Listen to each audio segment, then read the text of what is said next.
環球大戰線深入世界最前線，全球各地的觀眾朋友，大家好，我是葉思敏。我們節目一開始先歡迎來賓到場，前資深外交官介文汲介大使。思敏好，各位朋友大家好。時事評論員王尚志，尚志哥。思敏好，各位朋友大家好。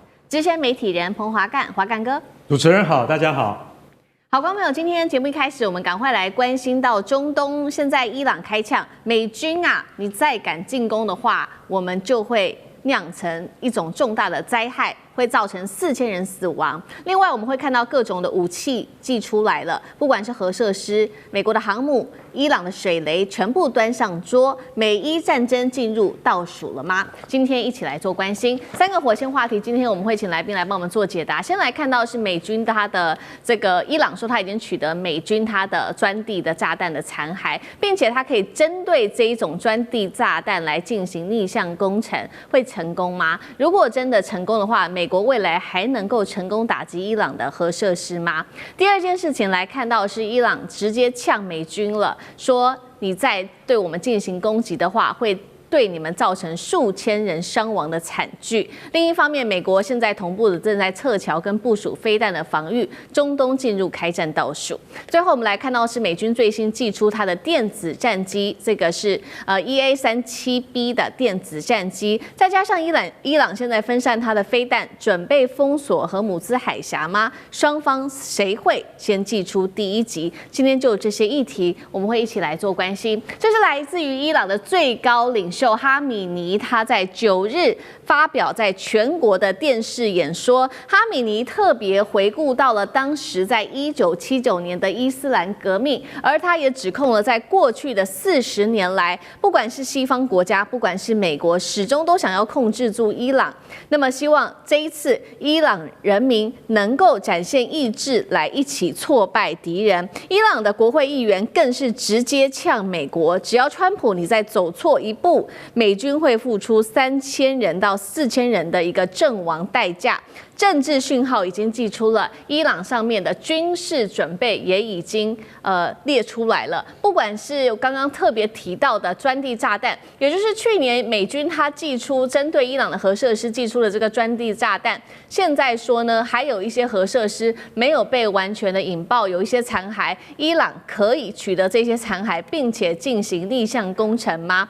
另外就是在軍事上面，伊朗現在對外公開了這一款我們在照片上看到的遠程的導引海上水雷裝備，號稱能夠呢對這些大型的軍艦造成致命的威脅。特別重要的目標之一就是美國的林肯號航母。以色列的情報單位更是擔心伊朗的飛彈哦，特別指出說，伊朗現在把它的部分的飛彈都已經移到東部或者是山區部分來做分散部署。如果說以色列或美國沒有辦法先發制的話，那麼他認為伊朗的庫存導彈可能會恢復到2000枚，也就是回到跟去年遭到攻擊前的戰力規模是非常強大的。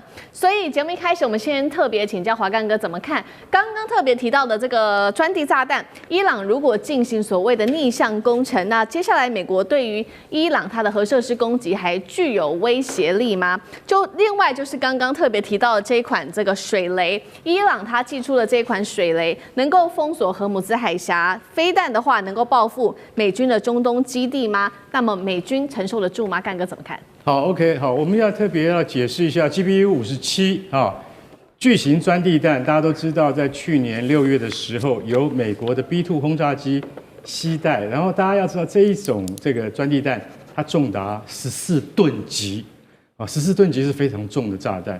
坦白講一句，一定要由轟炸機來攜帶。一般的戰鬥機，大家所熟知的啊，這個 F-16、F-15啊、F-14啊等等都沒有辦法帶，它帶不動，它太大了。那這個14噸級的這個炸彈呢，它光彈頭就2噸，非常的重。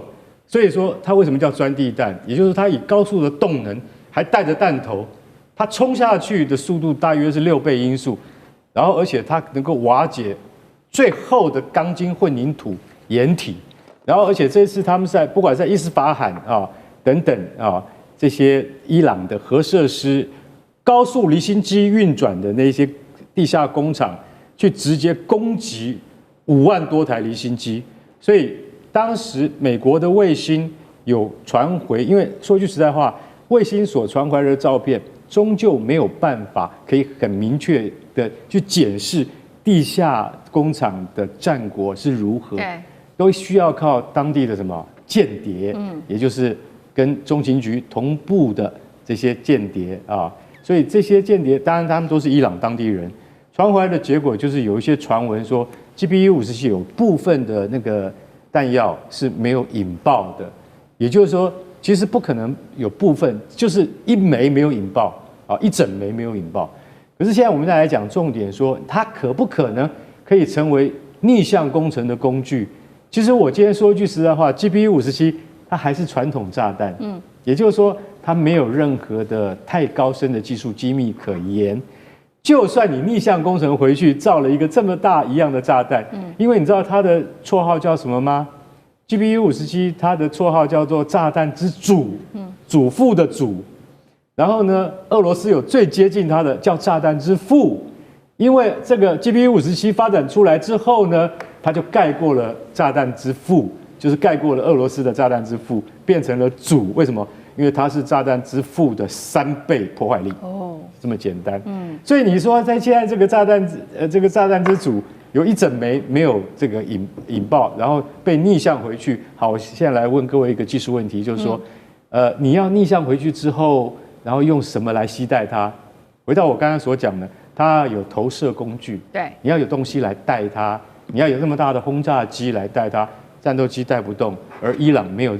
全世界都沒有辦法攜帶這種炸彈，除了俄羅斯跟美國這2個國家以外，我們大陸的轟6是一樣帶不動的。為什麼？太大顆了。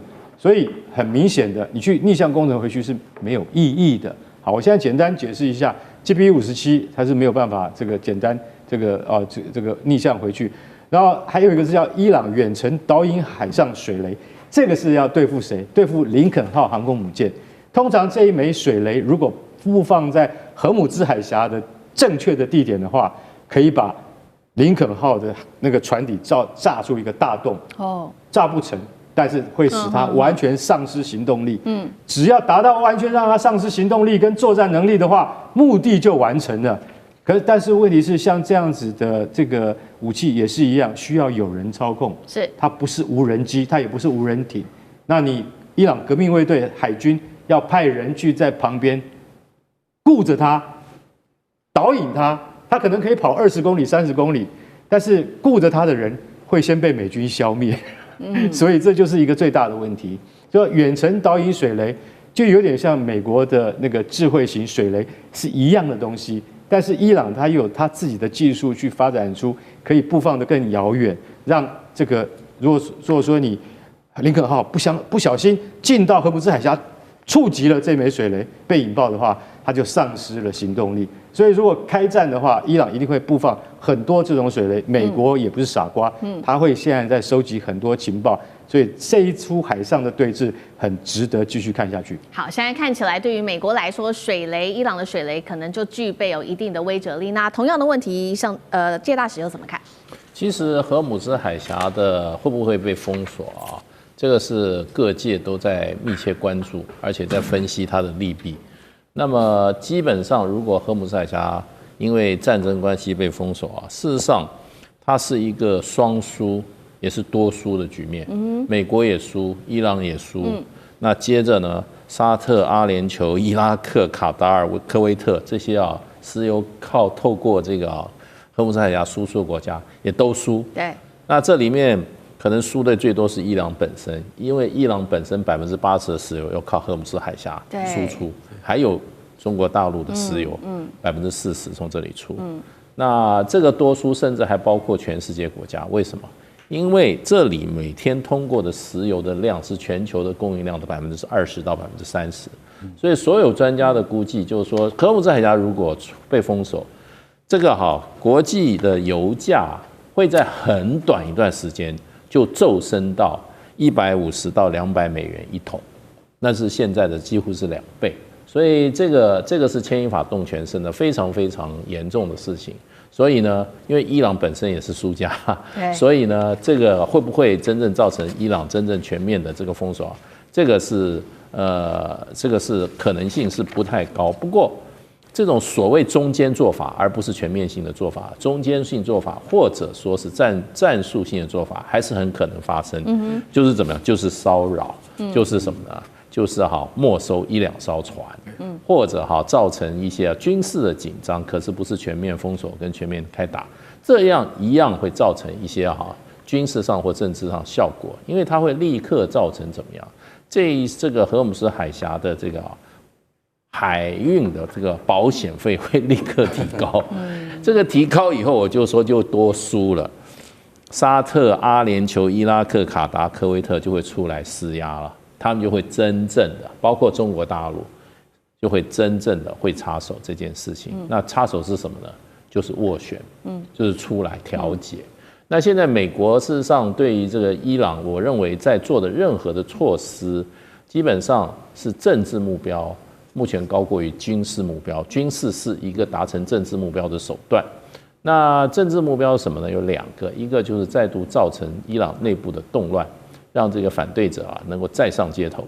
第2個呢，就是伊朗的經濟崩潰，因為這種長期的軍事壓力會造成2個效果。第一個，外資不太敢進去了；第2個，伊朗本國的有錢人的錢可能要往外跑。那這個對經濟上來講，已經飽受通貨膨脹，這個還有貨幣貶值的伊朗來講，是雪上加霜。所以我認為美國基本上這個壓力不會短期取消，而且還在增加。那會不會真正動武呢？那一定是美國要他的確保他的損失是在最少的情況下，他才會動武。那麼這種就是遠程精準打擊。那所以遠程精準打擊的話，什麼時候要用？可能是美國覺得政治目的沒有辦法達成，那就丟幾顆炸彈就走人了。好。所以這一場戰爭看起來會打一個比較長久、一個持久的一個膠著戰。那美國目的讓伊朗內部政治上面動盪，那也要壓垮伊朗內部的經濟。那在軍事上面，同樣我們剛剛講了很多是伊朗它祭出了哪一些武器嘛？我們來看看那美軍呢？美軍在最新或者是歐洲國家又有哪些軍事的武器來協助以色列？我們來看到美軍最新也出現了它的這個 EA-37B 的戰略電子戰機現身在德國基地，被解讀是要大規模癱瘓式作戰，所以針對這個作戰來預做部署。那美軍在中東的20處的基地也完成了它的飛彈防禦部署，包括了這個愛國者跟薩德系統。英國則是持續的向中東地區增派空中力量，包括了 F-35跟它的2架空中加油機。五角大廈1英里內的這些披薩店訂單暴增250%，現在看起來戰事一觸即發。美國已經呼籲他的公民趕快撤離伊朗了。接下來他出動他的電子戰機的話，目標到底是核設施還是要癱瘓整個伊朗的作戰體系？像這個又怎麼看？在這次伊朗那邊出現了美國的 EA-37B 的這個電子戰機，然後這個電子戰機其實之所以受矚目，而且認為指標性，主要是因為先前委內瑞拉在當時攻打的時候，為什麼全部都失效？大家就懷疑有可能是這個 EA-37B。它的這個電子戰機當中發揮了它的最高作用，癱瘓了所有的指揮啊，包括雷達等各方面的系統哦。當然美國沒有證實，所以這次出來的時候看起來又是可能这個拿出這個厲害的武器。要知道 EA-37B 它其實在美國現在空軍當中是非常非常先進的。2023年交第一架，2024年第2架。它呢算是美國現在在整個建軍狀況也比較特殊的。怎麼說呢？因為美國過去所有的他們最新的東西都自己重做，但是呢，這種電子戰機它是改裝的，它是把現在全世界有錢人坐的私人飛機的灣流 G550的商務機來改，裡面再放入了所有這些電子設備。那它具備了整個可以說最新長程全頻段的，所以裡面究竟有些什麼樣的厲害的機器，其實外界都沒有辦法完全掌握，只知道說一旦它真正的發揮作用的時候，它的電磁干擾能力是可以把所有的指揮、通信，包括網絡、包括雷達全部癱瘓。所以這次如果再出來的時候，是不是真的要對伊朗下狠手呢？伊朗的防空系統有沒有可能因為這個電子戰機最後全部都是空空蕩蕩，最後美軍如入無人之境呢？當然，我們覺得現在看到狠招出來了，但我們相信，其實美國在過去不要說跟全世界，過去跟伊朗已經有非常多往來在軍事方面的經驗。可是我們最後總結來看，美軍最後要達到什麼目的？究竟是威嚇你，瞄準你的核設施，乃至甚至把你的國家領導人部分都幹掉，還是取決於他們最後的情報戰。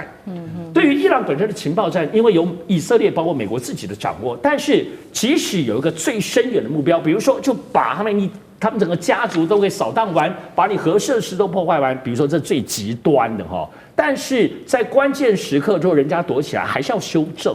情報戰通常有一個目標，但是能夠達到什麼樣的地步，還要就實際的狀況。不過我覺得現在對於川普在主導這件事情不太一樣的，跟拜登過去民主黨不一樣，主要是過去是一個政治效應、政治決定的那個東西主導戰爭，但是現在川普有一些東西去思考，怎麼說呢？他比較像商人。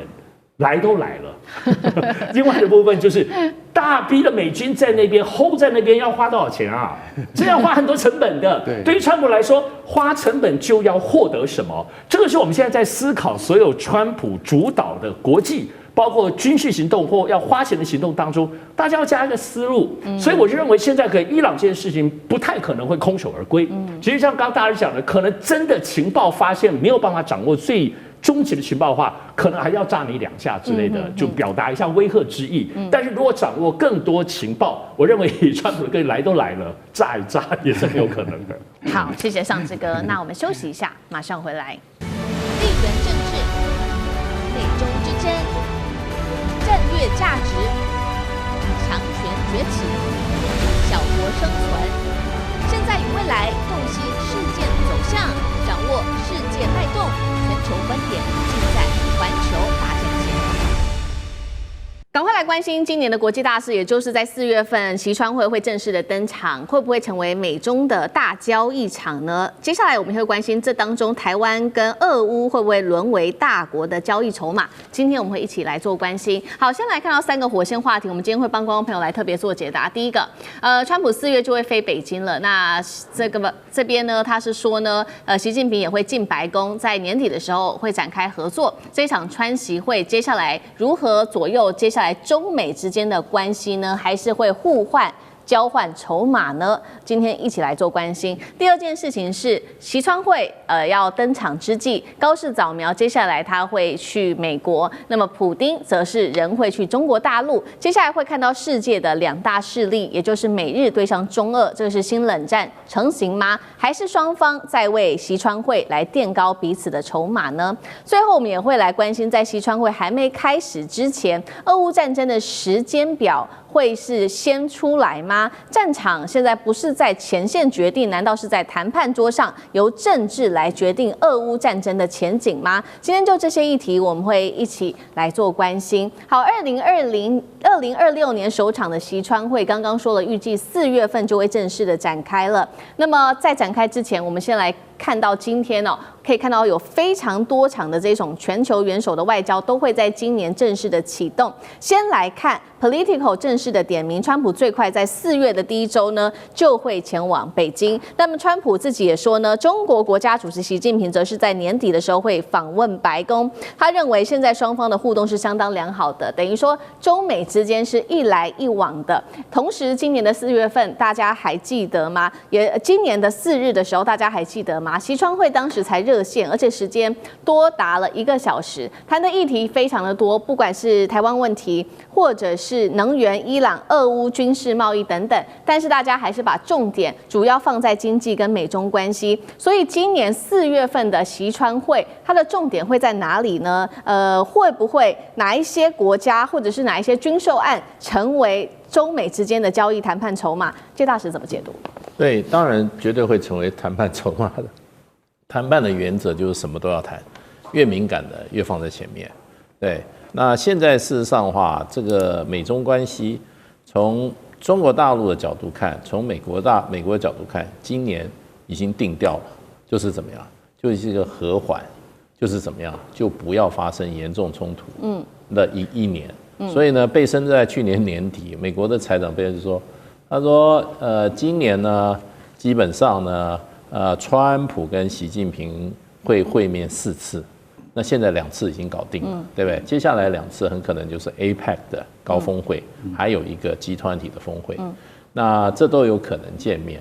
這個對美中目前來講的話，這個元首的會面是非常重要，因為從川普，甚至從這個就是說啊，這個川普2.0之前，這個基本上現在美中推動關係的方式就是元首外交見面以後，定下這個所謂的行動計劃跟工作目標，然後呢交給下面來辦，所以呢是一種元首之間的協議所引領的發展的一種關係。所以呢，這個元首必須要見面或者打電話的原因就是說，第一個要進行盤點。我去年底在這個釜山我們見面，決定要做這幾件事，2個月以後我們電話來看看是不是都達成目標了，然後再繼續展望未來。所以這個就是說階段性都會再怎麼樣都會通，他只要通話或見面，我認為就證明說這個有進展，沒有進展的話，大概電話就打不成。所以呢，這一次見面之前這個電話，我覺得就象徵說雙方對於彼此承諾事項，大概都已經經過怎麼樣，經過盤點以後，認為可以再往下一個階段走。那所以這一次就公開就講了，我4月要去北京了。那大陸應該也是點頭了，然後再加上一個川普喜歡先破話，就是說我覺得大概還在討論中，年底習近平去美國白宮訪問的事情。那所以這個基本上，外面的西方的這個很多學者跟專家，他們定義今年的中美關係是什麼？他們有一個休兵，他們認為今年是休兵之年。對中國大陸來講，沒什麼休兵戰不戰，中國大陸本來就不希望跟美國打。可對美國今年他為什麼要休兵？這美國人講的。我們今年跟中國關係為什麼休兵？因為川普先生要選舉，其中選舉，這在11月，11月以後會發生什麼事，沒有人知道。川普先生翻臉跟翻書一樣，可他現在有需要，休兵。那我覺得中國大陸基本上看川普的話看得很清楚，就是說，即使你在這個其中選舉失敗了以後你還有2年。你起碼在白宮還有3年，正常狀況下，你當然不要發生意外了，那就變成就是說，你不可能心力，可是你也不要搗蛋，就是說我會讓你把你掌控在你不要對我造成太大傷害的情況之下。那所以對川普來講，中國大陸答應的事情也蠻簡單的，其實川普要的東西也不是很大，一個稀土。另外一個就是什麼？就是你買點我大豆、大豆、小豆、中豆吧，什麼你都買吧。對，那這個很容易讓川普很高興，因為這跟他選舉有關係。那其他貿易的糾紛這些部分已經大概就是 freeze 在那個地方，不太會再動。那現在就是台灣問題。那軍售的部分，川普是唯利是圖的。他以前川普1.0就說：“哎呦，台灣原來這麼有錢，可以買這麼多東西。”所以第一任的時候，他賣給台灣的軍售就非常的大，那就是比他前任都大。那到了第2任的話，他怎麼會不賣呢？所以現在就有人說他已經準備了，好像是200億美元的嘛，項目要準備台灣來買。不過中國大陸，我想在這個問題上一定是不會放鬆的。所以這次在這個新華社有關習近平跟這個川普的這個會談以後。中間有一關台灣的問題，就是說，希望美方務必在這個在台灣軍售台灣問題上要什麼？要審慎行事務必，他用務必2個字。那這些事情會不會讓美中之間就破局了？我認為也不會，因為中國大陸事實上它是從全面看對美國問題的，那會鬥而不破。然後呢，在可能預期到川普期中選舉以後，川普就會弱勢。可是弱勢做壞事還是一樣可以，所以就變成就是說看3年，看3年。所以對川普來講的話，就是未來3年，希望川普不能夠做好事，也盡量不要做太多的壞事。好，那我們也看到說，中美的勢力在2026年會不會就是暫時休兵？但是中美對抗的勢力絕對會持續的存在。那其他的國家在這個時候是不是又分成2派來做競爭？一派是有關於日美之間的合作，那另外一派就會在中俄。我們也特別來看到幾個即將要發生的事情，就是高市早苗宣布的嘛，他在他的眾院選舉成功之後，宣布3月要進白宮，強調日美同盟，也拋出修憲還有軍事的正常化，這是日日美關係的加強。另外一方面，另外一頭是中俄的加強。普丁已經接受習近平的邀請，上半年他會訪問中國大陸，正式為世界畫出2條分隔線嗎？那麼這2條路線是不是也是在為接下來的習川會來預做暖身？上這個又怎麼解讀？我想，中國跟俄羅斯這2國跟美國跟日本，雖然我們乍看之下，如果就經濟體來說，那麼大家各有擅長，但是呢，就政治跟所謂的軍事實力還是不能比哦。中俄自己本身都現在是全世界的前3大強國。那麼如果說第2名跟第3名大家一起這麼緊密，而且特別是在烏克蘭戰爭之後呢，大家是全方位的哈，而且是沒有這種邊界，沒有任何的限制的這樣子的緊密的合作，從政治、經濟、軍事，特別是中國大陸現在能夠在支援俄羅斯被經濟制裁之後呢，最近都有聽說江湖上有在傳說，俄羅斯現在確實也有自己本身金融本身的錢不夠了，打仗錢不夠了，那麼是不是也把黃金賣一點給中國大陸？所以大家最近都在觀察這件事情。但美國跟日本不一樣，我覺得我们可以看川普，他在包括先前在对待高市早苗的時候，各位你們要知道，川普的眼中只有強人，強人才可以跟他站在一起。其他的所謂盟友都是他腳下的爪牙或小貓咪。我覺得日本在現在整體的狀況來說，雖然沒有說高市早苗這次獲得很大的人意狂勝了這次的選舉，但是作為民意的支持，並不是使得國家的分量在國際間或者是跟美日關係當中就上了一個檔次。因為從美國包括川普的角色眼中，還是看你，我們可以看到他祝賀之後呢，貝森特利跟他講說5000億投資，你趕快來哦，馬上這個東西就立刻刺中那個酸軟點哈，所以這個中俄跟美日，我覺得不能放在同一個這個架構上，大家來稱哪一個東西比較重哈，論斤計價。而且我講國與國之間現在進入的部分，我們都知道國家跟國家之間的關係，我們覺得這幾年因為川普的關係，大家看到國跟國之間簽訂了很多東西，仿佛都是虛幻的。只要領導人跟領導人一有意見變化，或選舉又換了人之後，一切都可以重來，包括最近巴拿馬運河的等等的這些爭議。所以呢，這種領導人之間的狀況，我們來對比中俄，確實是比較緊密的。那現在當然中美大家有點跳 tango， 我對你一步，你對我步。許多剛剛當然講休兵了，但是之後究竟難道沒有暗藏玄機？難道內部裡頭沒有抗爭嗎？我覺得川普是習慣衝突的，但是他也會制造一些包括跟中國之間的所謂這種平息衝突的起來，因為衝突可以賺錢，他很擅長丟出一個關稅，叭，股價又變化，然後又發出一個好消息，所以對他來說，和平跟剛剛衝突來說，這2個都是他在用的東西，商人很懂得用這一點。但是呢，終究偶爾要解決問題，比如說現在美國現在期中選舉要出來了，但是我認為現在是這樣子，中俄還是就是大家經濟的更深度的合作，習近平也經常表達就是很合作，普丁也是，2個人是雙向的奔赴，可以這樣講。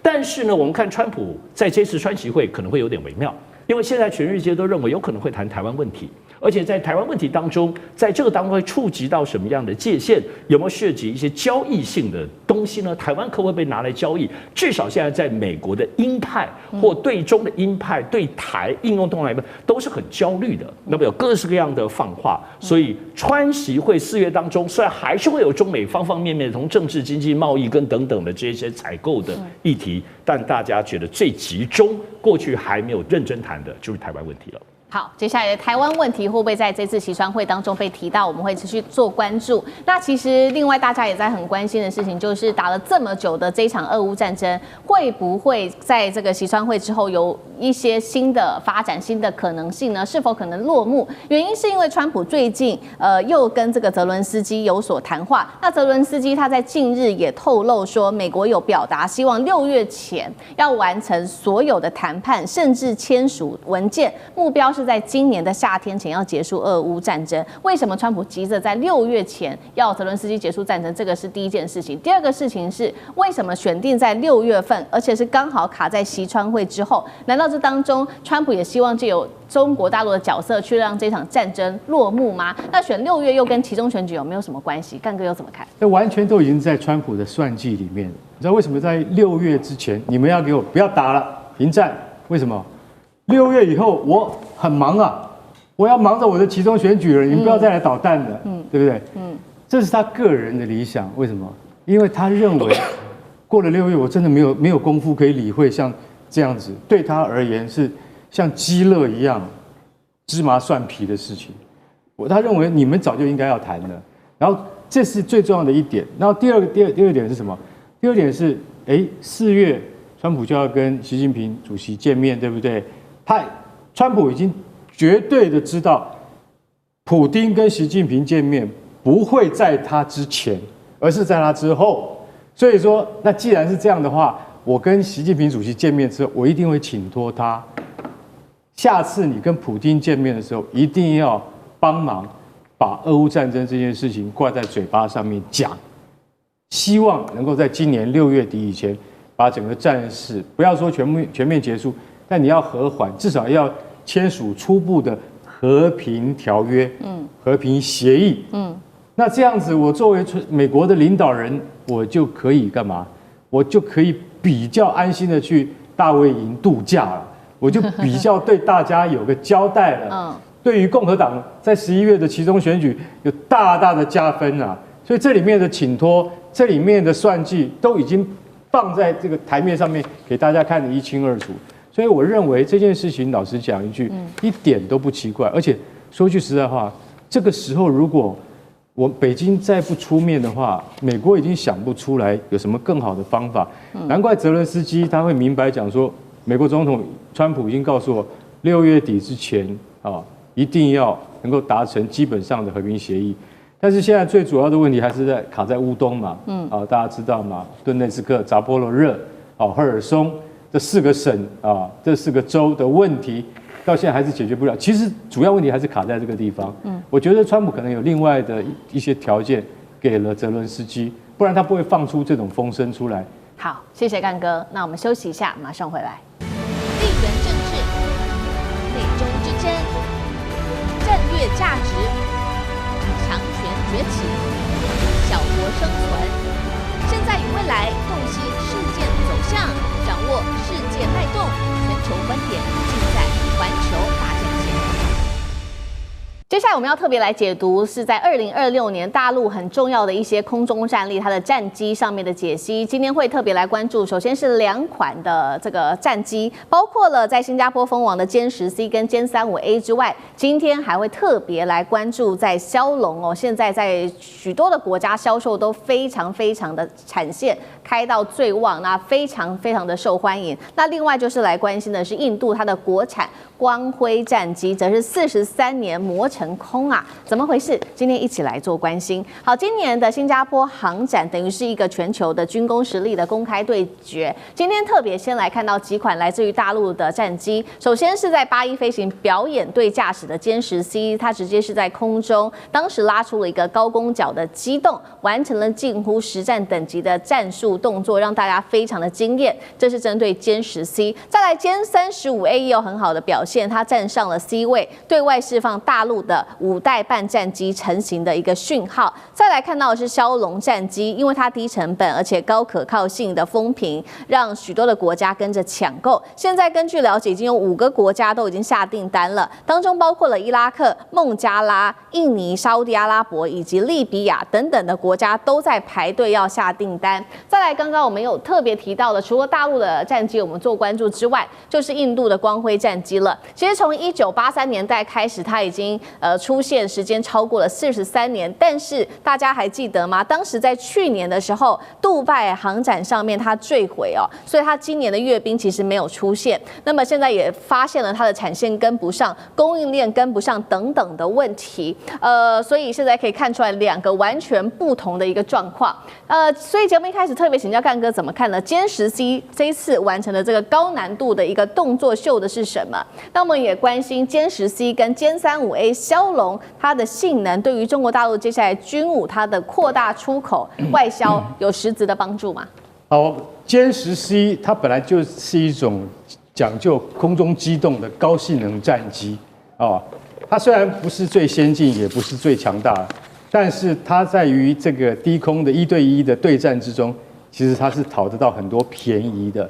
這就是為什麼去年的印巴戰爭之中，殲10我們能夠理解是巴基斯坦的殲10打下了那個法制的飆風戰機。那這次8·1飛行表演隊在新加坡進行的那個是最難的項目，叫什麼？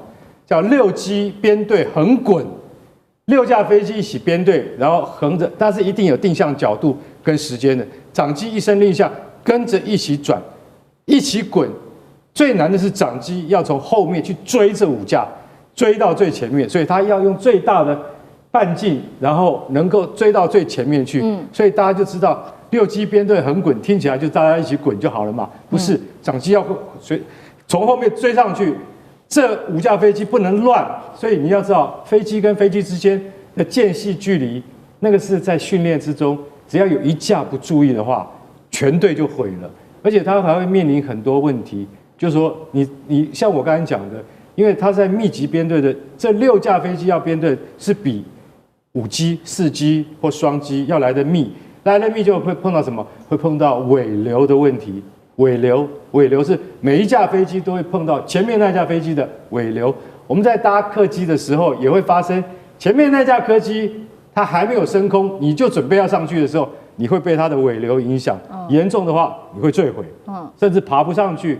那戰鬥機更可怕了，為什麼？因為這麼接近，它如果尾流去干擾到你的話，有時候輕你會脫離編隊，重的話你會墜毀。所以尾流問題還有什麼環境因素？什麼叫環境因素？因為在新加坡從海上飛過去表演，在海上的話，常常容易遭到陽光的折射，所以8·1飛行隊這次他們是面臨很多技術上的困擾，還有什麼低空風險？就是什麼？你萬一，因為老實講，你要表演就是低空的啦，它一旦出了任何問題的話，你改不出去。飛行員最常用的就是改不出去就是墜毀一途。所以大家就看到說，這次8·1飛行隊會讓人家覺得說做得很好的原因，就是因為說殲10它完美的表現了這次的行動。所以說我是覺得說殲10在這個方面的時候，其實老實講一句，大概沒有其他飛機能夠做得比它更好了。好，這是殲10C，我們剛剛特別來做解析它的整體的戰力。那我們也來看一下驍龍，因為驍龍剛剛講了嘛，它最近賣得很好，5個國家都下了訂單，但是它也有出現一些比較現實的問題，就是因為呢它是中巴聯手一起研制的，那現在也出現的問題就是巴基斯坦自己的產線，它根本就是供應鏈跟不上需求，每年生產不到20架。那這個時候中國大陸會不會來出手幫忙提升它的生產力，也換取自己的地緣政治籌碼？上次哥怎麼看？好，驍龍戰機當然眾所皆知是包中國大陸跟巴基斯坦，那麼協助巴基斯坦建立起了生產線。那麼這時間其實是很早哈。那麼最早第一架驍龍戰機2003年就出現了，那正式在試飛是交機2007年，所以算都已經快20年前的部分的飛機了。那但是在這期間是這樣子。雖然都知道是中國合作，但實際上你知道，一個戰機之後要不斷的改良，不斷的優化，而這個部分來講，其實還是巴基斯坦自己為主，因為中國大陸其實在那個時間點自己已經轉向對於殲10戰機系列的部分的研究跟改良了，就大家有各自的部分的路線，所以這當中雖然也有一些技術交流，但就生產線本身，北京當然還是有指導，主要是還是後面一些掛彈跟改良當中的一些電子相關系統是有涉入，但生產線本身的部分，其實北京並不見得還有那麼多的助力跟主導性。巴基斯坦很骄傲自己的驍龍戰機跟自己的生產而且20多年的經驗了。要知道，其實驍龍戰機主要為什麼那麼多受歡迎？金價是小個斗啊基本造價就是3000萬美金，然後配備好多所有相關的彈藥跟電子系統當中，也大概才1億美金而已所以要知道，同等我們看先前的美國 F-16戰機。這些都算是基本款啦，不是都是空對空的部分作戰為主。F-16的話，基本款叫1.2億美金呢，加上去就不知道更多了所以才會受到那麼大歡迎，而且它的空防表現各方面都不錯。所以我覺得現在在這件事情上來講，我覺得巴基斯坦的主導性是有的。雖然可能北京的意見，特別是一些電子作戰，特別是如果要跟北斗衛星有所謂這種體系化作戰當中相關的話，那當然跟北京有關。但是呢，我覺得北京現在對於驍龍當中的有點像是怎麼說呢？代理銷售商嗎？就可以展現中國大陸的這些武器繼續在科技研發當中展現在國際。但要知道，現在其實中國大陸也在賣自己的武器所以市場上當中有微競爭戰。所以這裡頭也不盡然都是押寶在整個巴基斯坦的梟龍戰機上，但這種靈活性或對所謂中國大陸武力，包括特別是現在在造空軍的這個所謂的這個戰機的實質能力上中來講的話，梟龍反倒是另外一個該怎麼比喻呢？楊紫嗎？不能這樣講，還是很好表現，表現得非常非常好。大家看到親生的跟楊紫都一樣優秀，都兩方都可以選擇。好，这個是中國大陸它在造自己的一個軍事的整體的體系，並且也做了軍事武器上面的外銷。那我們剛剛也提到說，來看看印度的戰機，同樣它也是生產了超過40年的光輝戰機。剛剛提到它的2個問題，除了說它在這個航展上面墜毀，杜拜航展上面墜毀之外，還有就是供應鏈跟不上。再來另外2個重點就是它的發動機還是得靠進口的，還有它的這個雷達也是得靠外包的。這就是為什麼印度的國產戰機常常有很多的問題嗎？謝大使怎麼解？其實印度這個光輝戰機哈，它最有名的就是它不斷的出事，然後呢，不斷的出現狀況。聽到的負評比聽到的正面評論幾乎是100比0，沒有聽到它什麼正評，全部負評。所以呢，我認為光輝戰鬥機是世界戰鬥機發展史上的一個非常典型、經典的失敗案例。那所以呢，這個戰機是1983年成立項目，搞到2001年才首飛，然後呢，進入到印度的這個空軍的入列是2015年。可是印度空軍當初開的定的是200架，到目前交貨跟在使用不到40架，所以印度空軍應該是光輝戰機的這個最捧場的客戶。可是呢，印度空軍現在使用的是這個飆風跟蘇30，他們不願意用，原因是什麼？不管任何原因，告訴你就是不願意用。不願意用的原因，我是飛行員，我天天飛一架那個常常會墜毀有墜毀可能機件故障飛機，你不開玩笑嗎？我今天我是飛行員的話，我絕對不會為拿我的生命開玩笑。所以常常很多自己國家發展出來的戰鬥機很多國家發展出来，最後都是本國飛行員不願意飛，才讓這個飛機最後就怎麼樣無疾而終。我們也知道還有一些對。那這個飛機問題在哪裡呢？有7大問題。第一個，發動機到目前依賴進口，它是用美國奇異公司的發動機，它曾經自己想發展失敗，現在根本就沒有想要自己製造。前一陣子，這個美國跟這個印度講說我可以技術轉移，我甚至把機翼幫你生產這個光輝戰鬥機引擎的那個廠放到印度，印度就已經謝天謝地了，哇，對美國感恩戴德，就是它一個戰鬥機心臟是不是自己做？第二個，它的基本上載彈量跟它的這個航程都不足。為什麼不足？航程作戰半徑只有500公里，載彈量只有4噸，太少了。因為這個飛機當時定位的就是屬於輕型單發多用途的，它本身的這個只有13.5噸，所以這個飛機現在這個人家講說，這個飛機是怎麼樣？就是說還沒有到達技術成熟，就已經面臨過時，這個尷尬的一架飛機。是你搞了40幾年，你都不成熟，可是問題人家飛機已經好幾代出來了，你已經過時了，所以這是它一個很尷尬的。第二個，電子系統它都是什麼雜牌貨，正好拼裝的，整合起來有困難，也是造成它的故障率比較高的原因。還有就是生產速度很慢，1年只能生產16架。還有呢，印度空軍不捧場，然後呢，國際競爭力不足，這麼爛的飛機一架要賣到4500到6000萬美元。对。然後呢，用戶反應負面，所以這個飛機找不到什麼優點。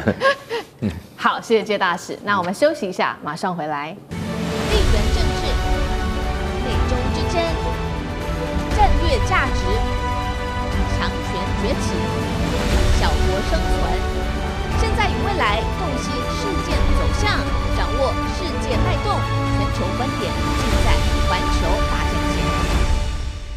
好，接下來我們特別關心到中美的這個 AI 戰開打，我們要看到的是中美之間祭出不同的策略。習近平他主打是押注在國家戰略，但是這個時候馬斯克他則是說要拼能源來救美國，下一個霸權會在哪裡？今天一起來做關心。好，我們先來看到這個是最新消息，中國國家主席習近平他前往北京亦莊國家信創園這邊考察，包括人工智慧、機器人等等，被視為是未來的最具有潛力的科技創新的產業，時間點又剛好非常的剛好是在15規劃開局後首次的考察，被視為是特別的重要，也為接下來的科技的戰略重點畫下了一個指標性的結果。那時間點剛剛也說了，還有落在剛好是1月30號，中共中央政治局剛好聚焦在量子科技還有具身智慧等等未來產業在集體學習後的10天之後，所以被視為說，未來 AI 跟機器人都會是習近平接下來包括了在接下來的幾年之內會特別關心的產業嗎？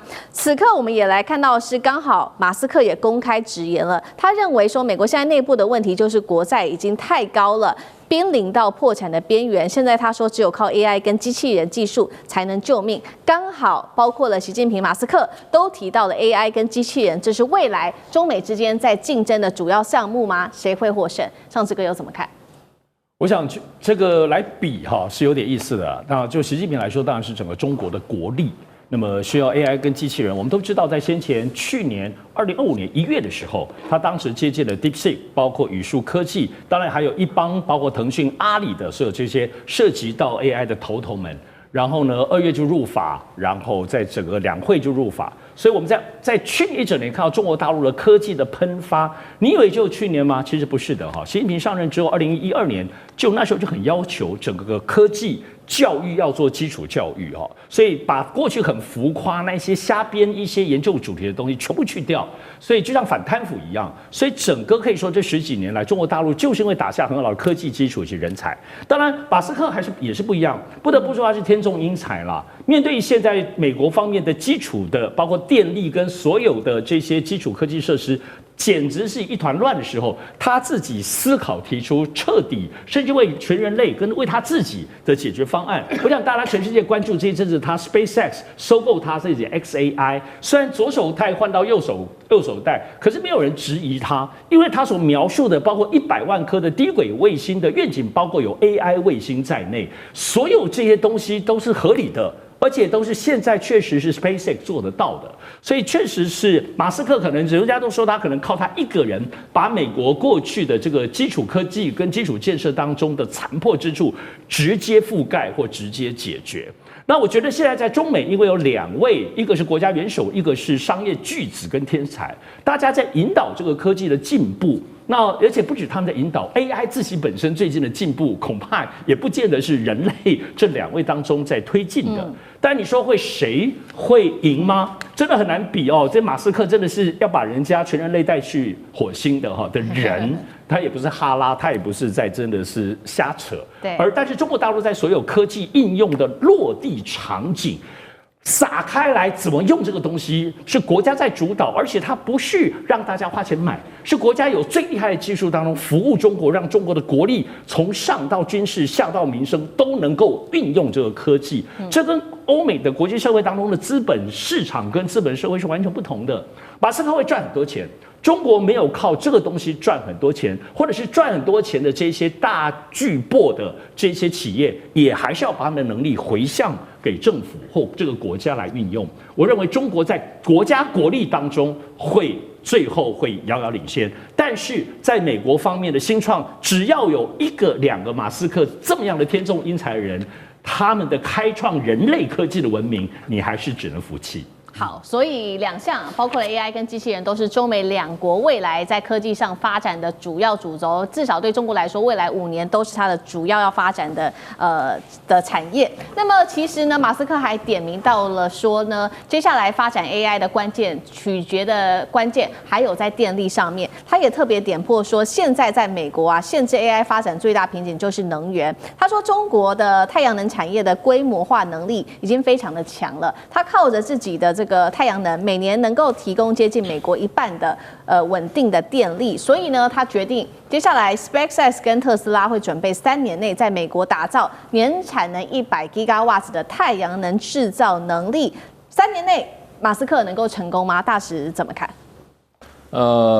當然可以成功啦，只要成本是多少，對，還有他得到的政府補貼是多少，這幾個問題都是美國發展光伏的能源的一個最大的問題，跟中國大陸相較之下，因為美國現在是全世界光伏能源第2大國，對，第1大國是中國大陸，可是美國的它的增長潛力也是非常可觀。像加州一個州來講的話，它在日間供電的時候，有的時候光伏發電佔它的整個發電是佔50%了。所以你要美國這個地理分布來講，加州事實上它的光伏發電已經相當發達了，不是我們想象的問題。可是問題就是什麼呢？因為美國除了商用發電，它很多是什麼？家戶發電，它很多家裡面就是自己屋頂就裝一個這個發電的太陽能發電。甚至有一些超級市场，有一些運動場上面也裝了這個太陽能發電能源板，它可以把這個電它可以賣給電廠，所以它這個就是說電路的整合是一個很大的問題，就是說各個地方要靠什麼？要靠它的政策。那它不是政府在一塊地上哇，這個幾百畝這樣子的發電的量，它的是多元的。那當然，將來這馬斯克他要進行的當然是商用發電，他要找整塊的地。然後呢，就一起來發電。那這又面臨一個問題，就變成美國，你要知道，全世界效能最高，就是說性價比最高的這個太陽能發電設施是中國。那美國就是要打擊中國大陸的光伏發電的這些原料供應，然後呢，逼着中國大陸很多只好到中南亞生產。那還有很多中國大陸還是繳了高額的關稅進美國市場，所以美國發展這個光伏發電，就因為它的貿易政策造成它的成本就比較高，所以呢，這是它一個問題。第二個就是說，像川普這種人根本就不相信綠電的，他要發展的是什麼？他說美國這麼多石油，美國這麼多煤炭，為什麼丟在那邊不用？我們要用這個，我們就可以賺大錢，我們的發電成本比任何都高，所以他政策上不重視。政策不重視，你用這些所謂的再生能源，你就得不到政府比較多的補助，而且你今年拿到補助，過2年川普又當選了，又给你又砍掉了，所以政策上面的不穩定是美國的問題。那這些中國大陸通通沒有。你知道中國大陸現在在全國的發電10%已經是光伏了。那在這個為什麼用光伏？光伏事實上成本上它比用煤還低。它現在光伏發電，它因為它達到了一個市場規模，還有本身的產業的這個成熟，還有就是說融資的成本降低事實上，這個光伏佔比不斷的提高，可是它的成本斷崖式的下降。